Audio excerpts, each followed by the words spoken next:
biasa ya. Terima kasih.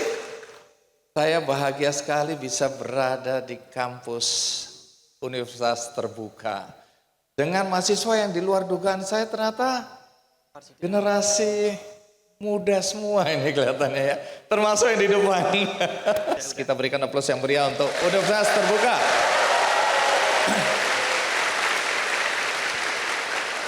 Teman-teman, saya ini sering sekali keliling Indonesia, masuk ke daerah-daerah di mana banyak anak-anak Indonesia yang tidak mendapatkan kesempatan untuk mengakses pendidikan dari daerah mereka. Banyak sekali yang tertinggal di luar kota-kota besar. Tapi melalui Universitas Terbuka, mereka bisa mendapatkan pendidikan yang layak. Jadi saya bahagia sekali karena hari ini saya berada di sebuah kampus yang memberikan peluang bagi anak-anak Indonesia untuk bisa meraih mimpi mereka, bisa mewujudkan cita-cita mereka. Dan saya yakin banyak di antara teman-teman yang hadir juga merasakannya. Nah, untuk itu teman-teman, saya ingin menghadirkan dua alumnus kampus UT ini karena mereka punya cerita yang sebagian besar mungkin sama dengan teman-teman yang ada di sini, tapi mereka mewakili cerita-cerita menurut saya heroik yang ada di antara mahasiswa UT.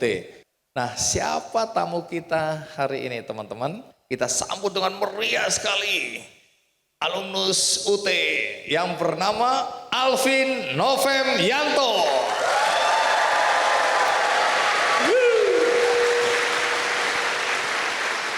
Alvin, terima kasih. Penasaran mau dengarkan cerita tentang Alvin?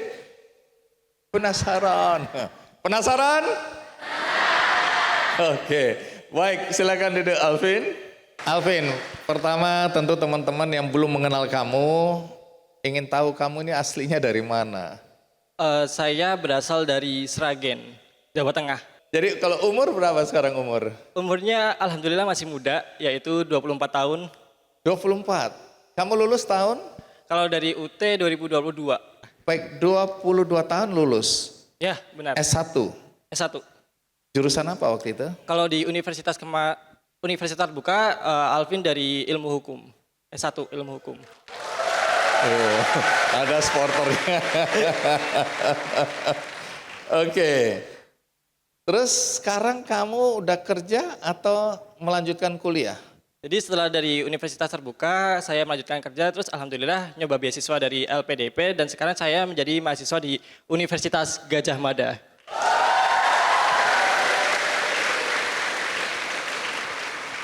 Jurusan apa?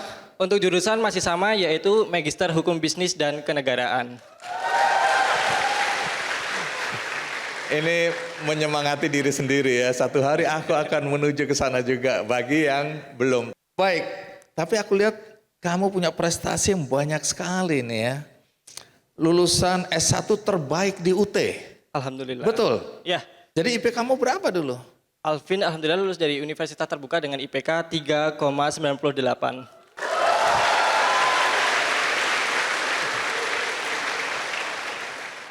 Terus kemudian kamu pernah terpilih dalam pertukaran mahasiswa ke Harvard University di Amerika.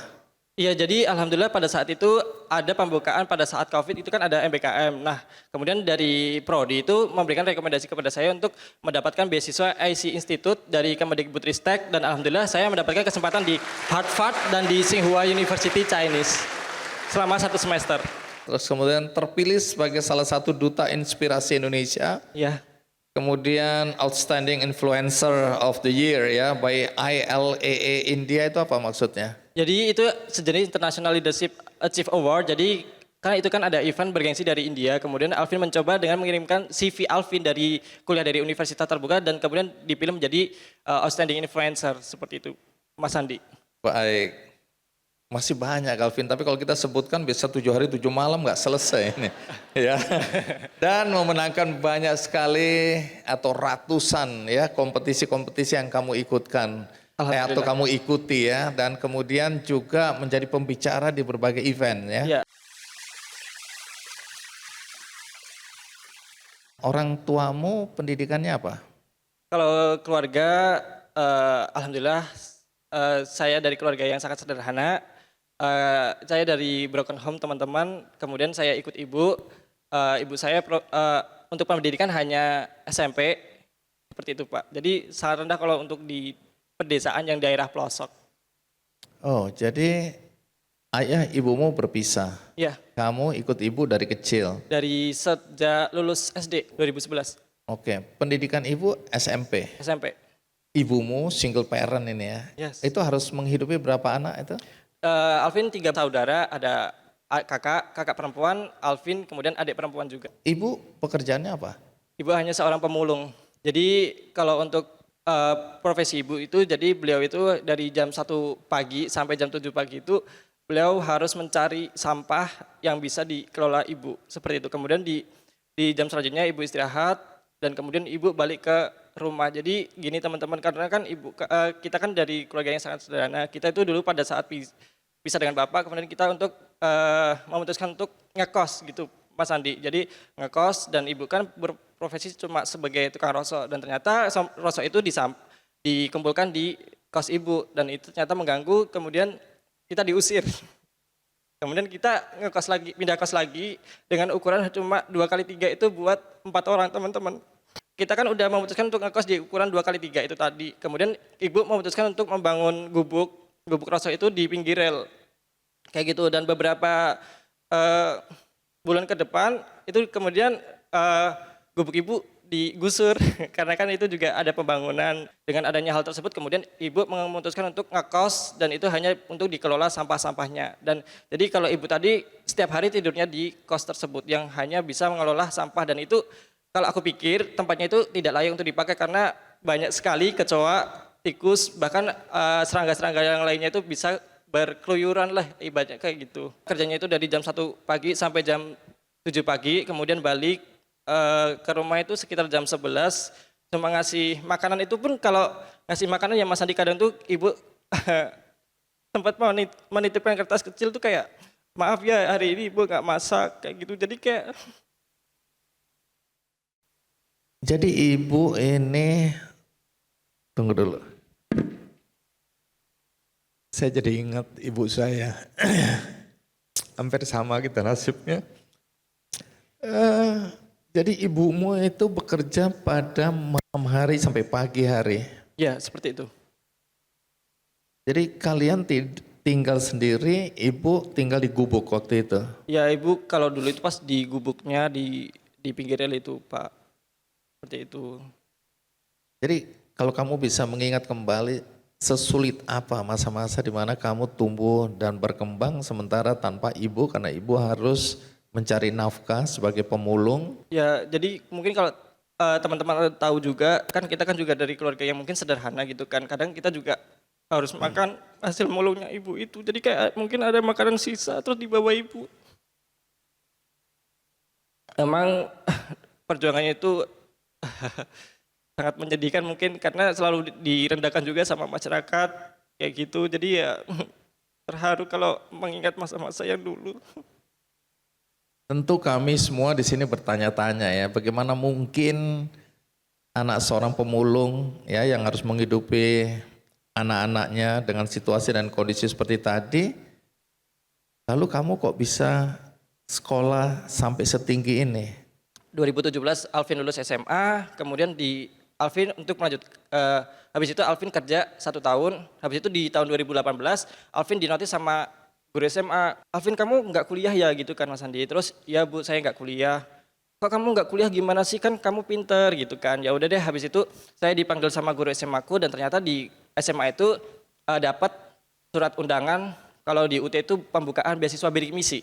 Dan itu kan prodinya yaitu hukum gitu, dan ternyata Alvin bisa bergabung di universitas dengan prodi ilmu hukum tadi, seperti itu. Jadi dapat beasiswa. Beasiswa bidik misi dari Kemendikbud. Yang juga perlu diapresiasi adalah ibu gurumu ya. Siapa nama ibu gurumu? Nama ibu guruku Bu Suranti. Masih ada sampai hari ini? masih ada dan beliau selalu support Alvin untuk seterusnya, Pak. Seperti itu. Baik, jadi kalau Bu Suratin ini nonton acara ini terima kasih. Karena kalau tidak karena gurumu itu mungkin kamu sampai hari ini entah di mana ya. Ya mungkin Karena- bakal menjadi seorang anak pemulung yang selalu kerja sih teman-teman. Baik, jadi kita berikan aplaus untuk Ibu Guru yang luar biasa ya. Alvin, sekarang dari perspektif Alvin ya, nggak malu punya ibu pemulung. Tidak, karena beliau adalah wanita cantik yang membangun kekuatan dari masalah, tumbuh kuat dengan doa dan tersenyum selalu dalam tekanan, seperti itu.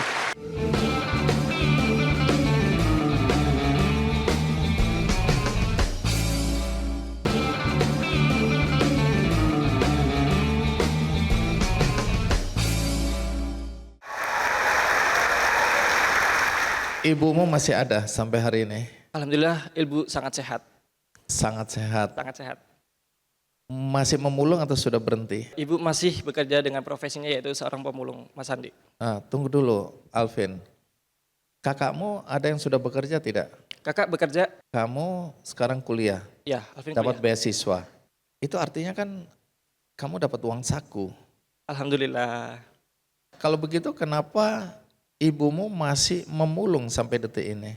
Ya karena di sini kami juga perekonomiannya masih kurang mendukung, belum stabil, jadi di sini kita juga harus bekerja untuk keperluan masing-masing terlebih dahulu seperti itu. Jadi di satu sisi memang ini oleh karena keadaan, tapi di lain sisi ibu juga ingin tetap memulung, begitu? Ya, Baik, kalau gitu kita panggil langsung Bu Warsiti, ibu dari Alvin.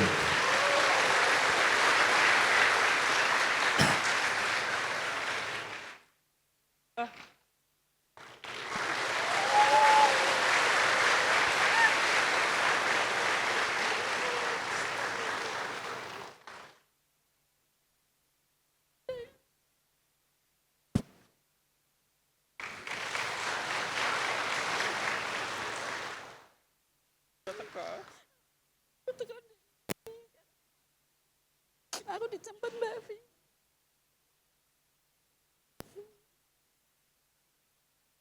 Iya. Bu Warsiti, terima kasih ya sudah mau hadir ya. Masih mau kangen-kangenan? Iya Kami kan? tunggu 7 hari 7 malam gak ada masalah.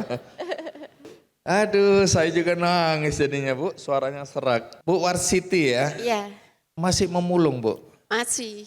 Kenapa? Ya saya kalau nggak nyari rosok, nggak pemulung itu nggak makan Pak. Ntar kalau dapat kita kumpulin kan buat beli beras. Menghidupin anak-anak dan keluargaku. Waktu Alvin sekolah buat saku sekolah Pak, biar anak saya sekolah. Semua anak-anak yang masih duet itu biar sekolah Pak, biar punya pendidikan. Jadi kita nyari rosok itu saya kumpulin, ntar kalau jual ya buat saku sekolah anak, buat belanja, buat beli beras gitu Pak. Jadi ibu memang tahu ya situasi dan kondisi sehingga ibu berjuang untuk supaya anak-anak bisa sekolah dengan baik walaupun ibu harus memulung. Iya, Kerja dari malam sampai pagi. iya sampai sore jam 4. Oh, sampai sore lagi. Iya, buat ngelola Alhamdulillah. sampah itu, Pak. milah-milah mengolah gitu loh Pak. Oh, setelah di Iya. rumah masih kerja Iya. lagi untuk memilah-milah. Iya. Ini Bisa. mulung apa nih Bu? Ya botol, ya plastik, kardus gitu Pak. Terus dijual ke ada yang menampung lah. Iya, pengepulnya. Rata-rata bisa mengumpulkan berapa Bu dalam sehari atau seminggu? Seminggu itu enggak pasti Pak, soalnya harga ya naik ya turun, kadang ya laku 500, ya 600, enggak mesti, kadang 400. Tapi kalau buat kebutuhan ya kurang lah Pak. Alvin, sekarang dari perspektif Alvin ya, nggak malu punya ibu pemulung. Tidak, karena beliau adalah wanita cantik yang membangun kekuatan dari masalah, tumbuh kuat dengan doa dan tersenyum selalu dalam tekanan, seperti itu. Tapi apakah kamu dalam keseharian atau dalam kegiatan-kegiatanmu menyembunyikan siapa ibumu dan profesinya apa? Tidak pernah. Saya sangat bangga mempunyai Ibu Warsiti sebagai Ibu Alvin.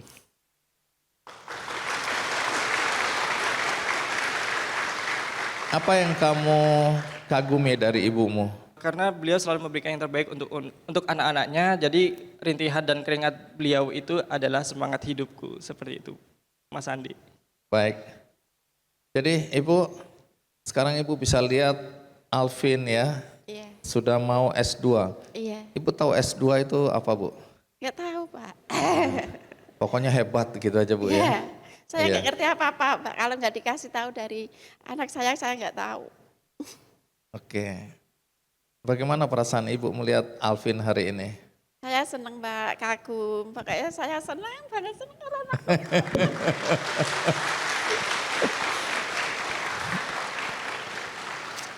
Baik. Apa doa Ibu untuk Alvin? Biar itu dia lancar belajarnya, biar sukses cita-citanya apa yang ditercapai. Aku senang, aku bangga punya Alvin, bisa membawa nama baik orang tua sama keluarganya, Pak. Ibu umur berapa sekarang? 52. Kapan mau berhenti jadi pemulung? Ya kalau saya berhenti ntar anak-anak nggak makan, Pak. Tapi Ibu sendiri nggak malu jadi pemulung? Enggak. Yang penting saya jujur, nyari rezeki yang halal, nggak mengganggu semua keluarga tetangga apapun, Pak. Yang penting jujur, Pak, saya. Baik. Terima kasih Bu Warsiti, Iya. diganggu. Boleh kembali nanti kangen-kangenan di belakang layar ya. Iya. Baik, terima kasih, kita berikan aplaus untuk wanita yang luar biasa, Ibu Warsiti ya. Terima kasih Bu Warsiti.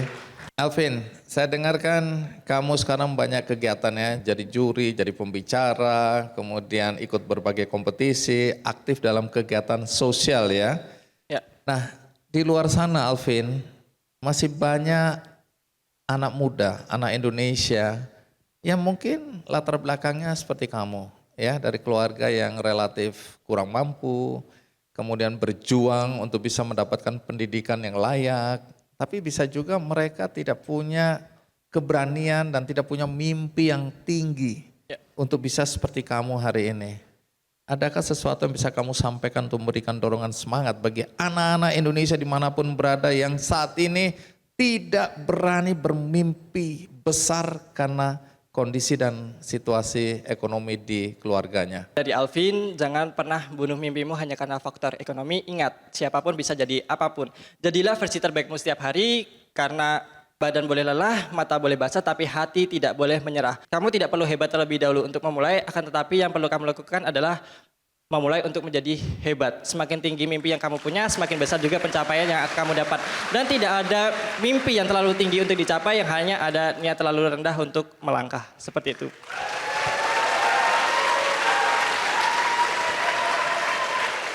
Boleh ngasih pesan satu lagi nggak? Oh boleh.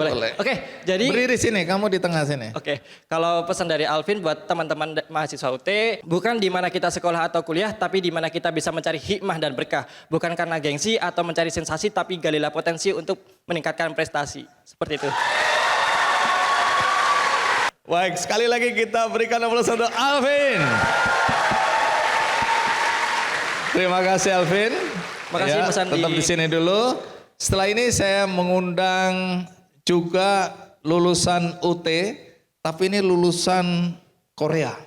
Luar biasa. Lain. Beda ya. Lain, ini lulusan Korea ya, UT Korea. Nah, siapa dia dan bagaimana ceritanya? Ikuti terus Kick Andy. Yang terakhir itu diusir dari yang punya tanah. Jadi saya selama hidup 27 tahun itu mengalami sendiri diusir itu 5 kali.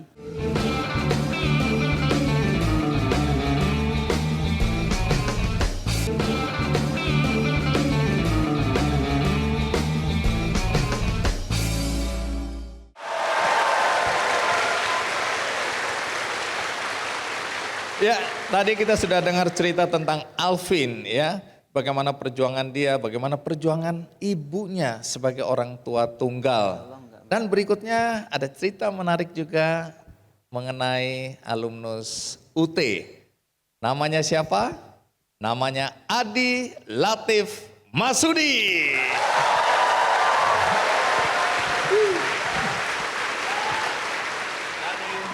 Adi, terima kasih ya.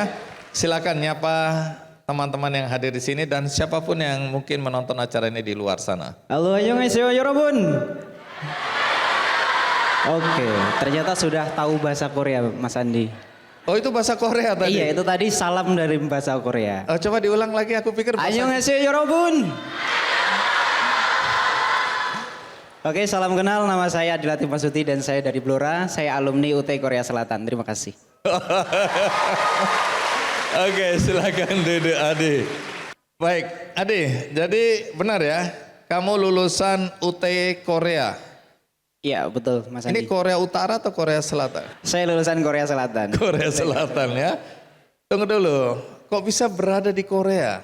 Ceritanya cukup panjang. Jadi dimulai dari kelas 2 SMK waktu itu saya sempat sekolah sedikit bahasa Korea secara gratis selama 3 minggu. Kemudian saya lanjutkan setelah lulus. Sebenarnya pengen kuliah Bang Andi, tapi waktu itu tidak diizinkan oleh orang tua karena ya 1-2 hal. Sehingga saya melanjutkan perjuangan untuk ke Korea Selatan dan berangkat ke sana sebagai PMI dan berakhir sebagai mahasiswa. Seperti itu. PMI itu apa? PMI kepanjangan dari Pekerja Migran Indonesia. Oke, yang biasa dikenal juga dengan TKI. TKI, ya. Oke ya, Pekerja Migran Indonesia. Berapa lama kamu kerja di sana ya? Saya di Korea selama 5 tahun setengah. Dari 18 Desember 2017 sampai 22 Juli 2023 maaf. Oke, jadi waktu berangkat itu sebenarnya cari kerja ya? Iya, Cari kesana hidup ya? sebagai Nggak terpikirkan bahwa itu akan bisa membuat kamu belajar dan dapat gelar sarjana di sana ya? Sebenarnya saya sudah menyiapkan dari awal Mas Andi. Jadi jadi sebelum ke Korea itu kan kita ada fase untuk preliminary training. Jadi kita dikenalkan dulu bagaimana kondisi kerja di sana, bagaimana kebudayaan di sana. Dan waktu itu saya ketemu alumni UT juga yang namanya Mas Edi kalau enggak salah ya. Apa dampak dari pertemuan dengan Mas Edi hari itu? Jadi waktu itu beliau menyampaikan bahwa kalau kamu ke sana, kamu misal mau kuliah itu bisa gitu. Loh, bisa kuliah di mana Mas? Waktu itu saya tanya. Terus ternyata beliau cerita beliau alumni dari UT Korea Selatan. Sehingga waktu itu saya menjadi mahasiswa yang paling siap untuk mendaftar di sana sebenarnya. Karena dari sekian teman itu hanya saya membawa berkas. Nah, Ya karena yang lain mungkin tujuannya mencari nafkah gitu ya, Ya. nggak terpikirkan. Tapi kamu sudah atur strategi. Jadi ini bukan sesuatu yang tiba-tiba ya. Memang rencanamu, mimpimu untuk bisa kuliah dan kemudian bisa jadi sarjana. Di sana kerja di mana? Perusahaan apa dan jadi apa? Saya bekerja di perusahaan Dongil DNM Co Ltd. Waktu itu satu naungan di bawah grup LG. Jadi saya produksi untuk spare part mesin cuci. Nah yang jadi pertanyaan sebenarnya orang tuamu pekerjaannya apa ini di Blora ini? Orang tua saya, ini mohon maaf bukan berarti saya merendahkan secara profesi. Saya tahu orang tua saya itu sangat mulia karena beliau memperjuangkan saya sampai hari ini. Beliau profesinya adalah buruh tani dulunya. Beliau juga sempat menjadi TKI waktu itu. Ibu saya dari 2003 sampai 2008 itu di Arab Saudi. Bapak? Bapak waktu itu ibu pulang, kemudian saya SMP kelas 2 waktu itu, Bapak ganti yang ke Malaysia. Jadi bagaimana kehidupanmu di masa kecil dan secara ekonomi bagaimana? Jadi waktu itu bisa dikatakan cukup sulit karena sampai 2017 itu kami masih numpang di tanah orang untuk tanah. Kemudian rumah itu hasil swadaya masyarakat waktu itu. Yang terakhir itu diusir dari yang punya tanah. Jadi saya selama hidup 27 tahun itu mengalami sendiri diusir itu 5 kali. Jadi pindah di satu tempat. Yang pertama itu paling parah Mas Andi. Jadi orang tua itu karena memang kurang berada. Jadi kita itu numpang di tempat orang. Dan kita tempat tinggalnya waktu itu kalau di rumah Jawa itu kan biasanya antar genting itu kan ada talang itu ya. Ada talang air dan kita posisi kamarnya di situ, satu petak kecil itu. Kalau hujan itu parahnya bocor gitu kan dan itu belakang sudah kandang sapi. Lah saya paling ingat betul ya waktu itu hujan deras gitu kan terus bocor. Ya kita beri semangat lah.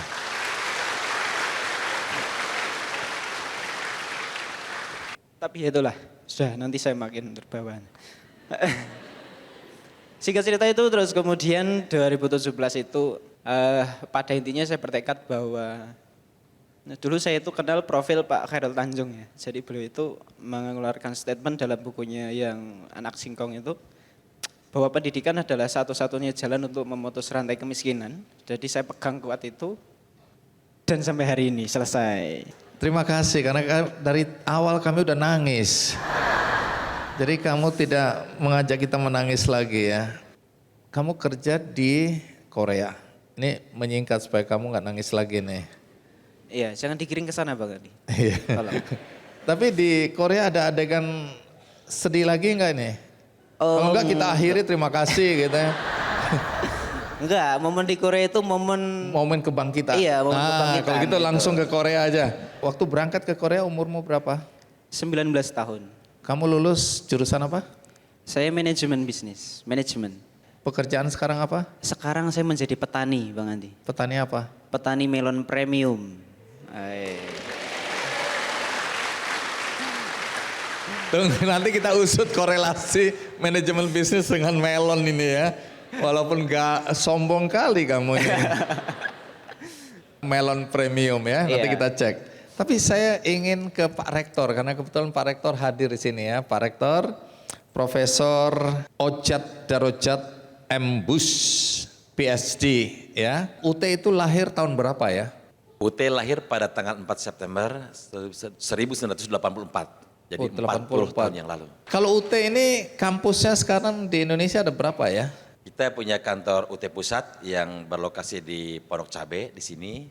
Tapi juga dilengkapi dengan kantor-kantor cabang di daerah yang kita sebut sebagai unit program belajar jarak jauh, UPBJJ.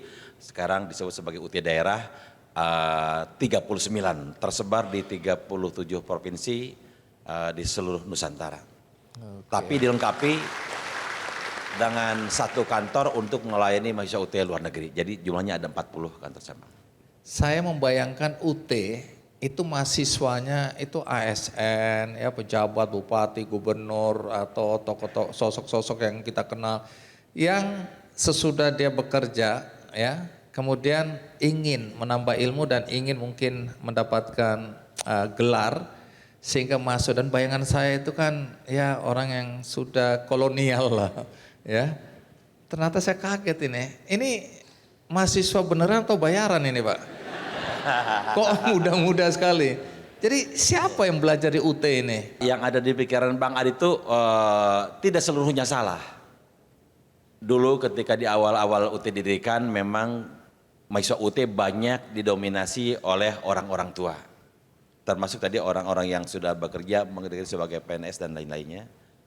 Tetapi seiring dengan perkembangan yang dicapai dalam dunia teknologi dan informasi, pada saat ini segmen mahasiswa UT sudah berubah secara signifikan dari yang tadinya didominasi oleh orang tua, sekarang didominasi oleh anak-anak muda, di mana berdasarkan data yang ada pada kami, dari 551.000 mahasiswa yang sedang aktif kuliah pada semester ini, 76% mereka berusia di bawah 24 tahun. Nah, yang juga jadi pertanyaan kualitas. Masih ada orang yang meragukan kualitas pendidikan di UT.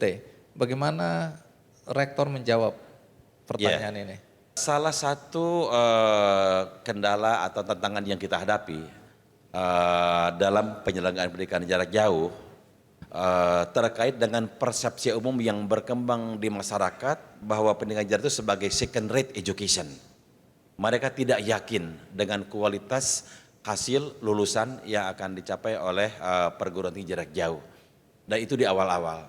Tapi kemudian seiring dengan tahapan upaya yang kita lakukan, dan kita yakini bahwa kualitas hanya satu-satunya pilihan yang kita tempuh dalam penyelenggaraan UT untuk menawarkan program pendidikan yang dibutuhkan oleh masyarakat.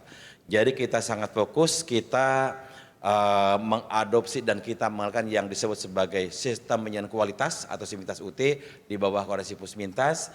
Kita juga mengadopsi quality framework yang datang di luar, diadopsi di tempat kita. Dan untuk memastikan bahwa kualitas kita memang bagus, maka kita bukan hanya menghadirkan Badan Aksi Nasional Pendidikan Tinggi, BAN PTK di UT, Tetapi juga secara volunteer kita menghadirkan badan-badan atau agensi dari luar internasional datang ke tempat kita. Sebagai contoh misalnya ISO Quality Assurance Agencies datang ke tempat kita. Kita juga menghadirkan International Council for Open and Distance Education ICD datang ke tempat kita untuk memastikan bahwa praktik penyelenggaraan pendidikan jarak jauh yang kita lakukan correspond well dengan standar global. Dan alhamdulillah UT sejak tahun 2005 sampai dengan saat ini kita mengantongi sertifikat for quality dari ICDI. Baik. Sebenarnya kalimat itu jauh sebelum saya ke Korea itu sudah dibicarakan sih sama tetangga.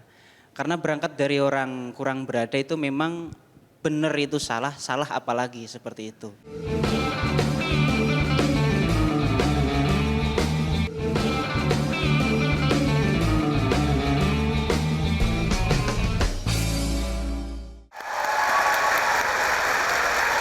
Kembali ke Adi. Adi, jadi bagaimana ceritanya sampai kamu akhirnya jadi mahasiswa UT di Korea Selatan? Jadi waktu itu sesampainya saya di Korea Selatan, saya langsung searching di mana lokasi belajarnya, terus siapa saja yang terlibat di dalamnya. Saya langsung daftar di UT dan registrasi mulai aktif itu Agustus 2018 sepertinya. Baik, berapa lama kuliah kemudian lulus sebagai sarjana? 4 tahun efektif. 4 tahun. Iya. Manajemen bisnis. Iya, manajemen bisnis. Terus kemudian kamu memilih pulang kampung. Kenapa pulang kampung? Kenapa nggak melanjutkan bekerja di sana? Saya itu dari dulu karena memang merasakan merangkak dari bawah, kemudian mencari informasi yang sedemikian susah di desa. Saya itu punya misi pribadi bahwa kemanapun kaki saya berpijak, maka saya harus kembali ke desa. Jadi kenapa ada pemikiran seperti itu? saya itu kepikiran tentang 5 hal. Jadi setiap kehadiran saya harus memberi manfaat, terus memutus tali kemiskinan, memutus minimnya pendidikan, menguatkan mental kepemimpinan, 5 melahirkan dan menjadi generasi pembawa perubahan. Itu 5 prinsip yang saya bawa sampai hari ini. Hebat kali anak desa ini ya. Iya. Akhirnya bisnis melon. Melon. Pertanian melon. Iya. Bagaimana ceritanya? Jadi singkat cerita waktu itu setahun sebelum saya pulang, saya sudah riset terlebih dahulu. Saya ingin pulang ke desa sekiranya apa bisnis yang paling relevan saya jalankan untuk di desa. Sehingga desa itu memang tidak bisa jauh-jauh dari 2 hal, pertanian dan peternakan. Sehingga waktu itu saya kemudian bikin daftar sekitar 30 bisnis di 2 sektor tersebut. Sehingga waktu itu saya kerucutkan menjadi 7. Dan ke-7 hal itu kemudian saya bawa ke waktu itu kebetulan saya mendapat kesempatan untuk ibadah haji tahun 2023. Jadi sebelum saya pulang, jadi di sana kemudian intinya saya berdoa dan entah bagaimana Tuhan itu membolak-balikan hati saya dimantapkan untuk bergerak di sektor pertanian. Oke, jadi melon premium ini sukses. Saya tidak bisa membahasakan sukses, akan tapi itu yang diceritakan orang-orang, seperti itu.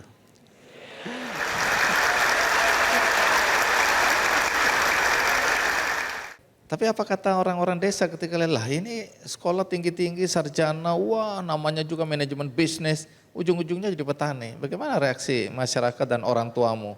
Sebenarnya kalimat itu jauh sebelum saya ke Korea itu sudah dibicarakan sama tetangga. Karena berangkat dari orang kurang berada itu memang benar itu salah, salah apalagi seperti itu. Jadi waktu itu karena ini mohon maaf bukan bermaksud saya sombong. Dari tadi kamu sebenarnya udah sombong gitu. Iya, tapi ya udah kita ikhlaskan aja. Jadi saya di desa itu udah terkenal pinter gitu ya.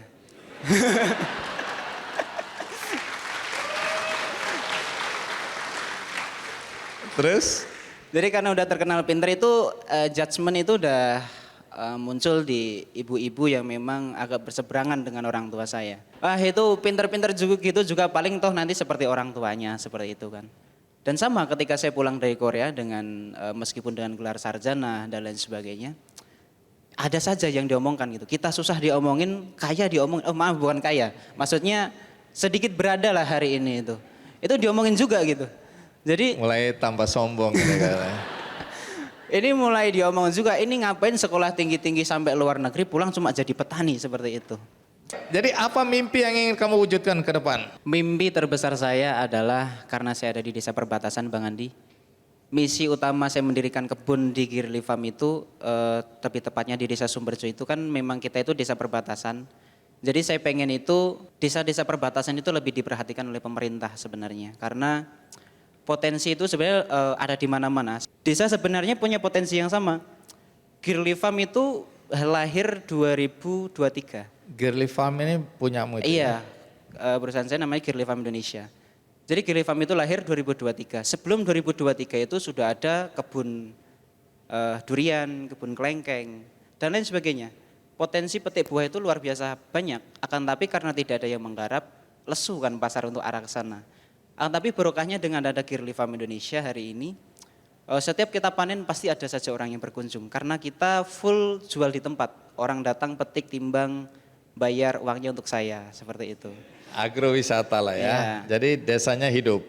Desa semakin hidup dan alhamdulillah kemarin Bapak Bupati, Bapak Haji Arif Rahman, secara khusus waktu Idul Adha di hari libur itu beliau datang berkunjung, sekalian menggeret Bapeda, sekalian membawa alat ukur jalan dan ketemu 7,5 km, sehingga di momen Kick Andy ini semoga ikut mengawal Bapak Bupati membangun akses ke daerah kami di 2025. Terakhir kamu boleh berdiri, tugasmu sama seperti Alvin. Sampaikan sesuatu buat mahasiswa yang ada di sini, anak-anak muda terutama, yang tua juga belajar dari anak muda, dan siapapun yang ada di daerah yang menonton acara kita hari ini. Silakan, apa pesanmu? Baik, terima kasih untuk waktunya. Untuk teman-teman anak muda, di sini saya berdiri bukan menjadi yang terbaik karena tentu banyak alumni UT itu yang sudah menjadi orang yang lebih bisa dipandang daripada saya hanya sekedar petani seperti itu. Akan tapi saya adalah orang yang berangkat dari desa, saya dari desa perbatasan, sehingga saya itu punya satu gambaran besar adalah waktu kemarin bulan Juni saya diundang di salah satu kampus di Jakarta waktu itu. Saya diminta untuk mempresentasikan terkait potensi pertanian. Sehingga waktu itu karena itu di lingkungan kampus, saya akhirnya searching berapa data kelulusan sarjana di Indonesia. Ya kan, waktu itu ada sekitar 1,1 sekian juta sarjana yang masih menganggur. Seperti itu. Itu data dari Badan Pusat Statistik ya, saya bacanya. Mungkin nanti kalau salah bisa dikoreksi. Saya berangkat dari desa sehingga saya juga searching berapa jumlah desa di Indonesia. Dan kurang lebih ada sekitar 83.000 sekian desa di seluruh Indonesia. Dari 1,1 sekian juta sarjana yang menganggur, 830 sekian ribunya adalah sarjana reguler ya, bukan vokasi ya. Jadi kita kuliah lulus itu ada 830.000. Jika 830.000 ini dibagi di 83.000 desa, berarti per desa itu ada 10 sarjana yang siap bekerja di sana. Saya adalah produk UT dan saya adalah seorang sarjana manajemen dan saya pulang ke desa. Girly Farm hari ini jika kita berbicara UMR Karawang, UMR Jakarta, saya bisa pastikan omset kami di atas itu. Jika kita berkalkulasi secara kasat mata saja di angka 100 juta per tahun, itu dari 1 orang sarjana. Bagaimana dengan 10 orang sarjana, berarti kita sudah 1 miliar di satu desa. 1 miliar dikali 83.000 sudah berapa triliun terkumpul. Kalau 83 triliun berputar di desa-desa, berapa ekonomi rakyat yang tertunjang? Ekonomi Indonesia sangat cocok dengan ekonomi kerakyatan. Saya kemarin diundang ke pendopo kabupaten, dengan lantang saya ngomong, jangan pernah desa dipandang sebelah mata, karena negara tidak akan berdiri tanpa adanya desa. Makanya teman-teman jangan pernah takut untuk pulang ke desa. Saya menunggu perjuangan teman-teman untuk menyusul perjuangan saya. Terima kasih.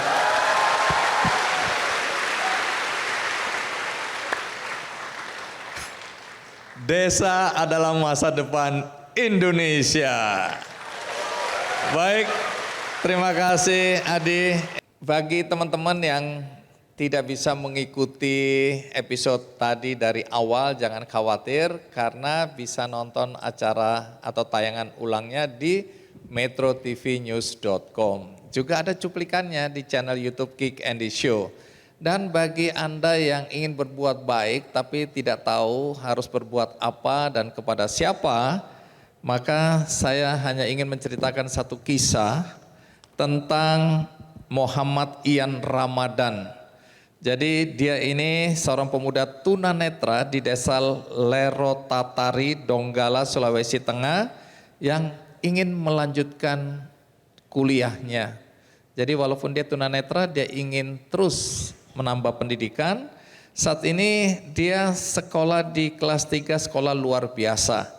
Setelah tamat nanti Ian ingin melanjutkan pendidikannya untuk kuliah.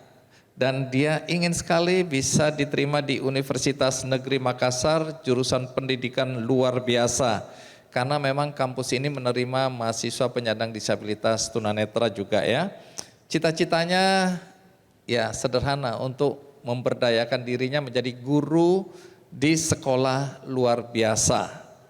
Nah bagi Anda yang ingin membantu Ian karena orang tuanya adalah buruh tani dan ibunya penjual kue yang tentu saja tidak mampu untuk menyekolahkan anaknya, membiayai sekolah anaknya sampai ke universitas, maka ada kesempatan Anda untuk membantu Ian.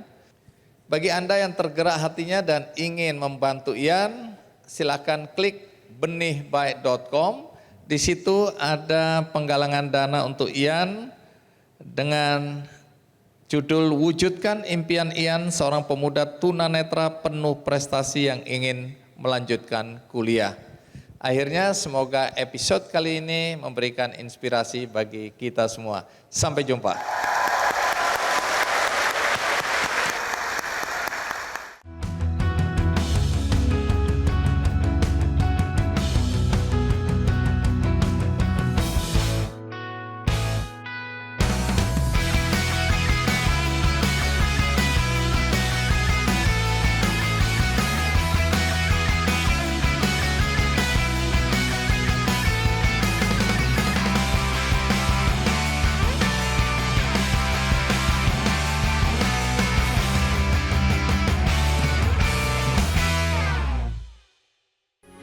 Metro TV,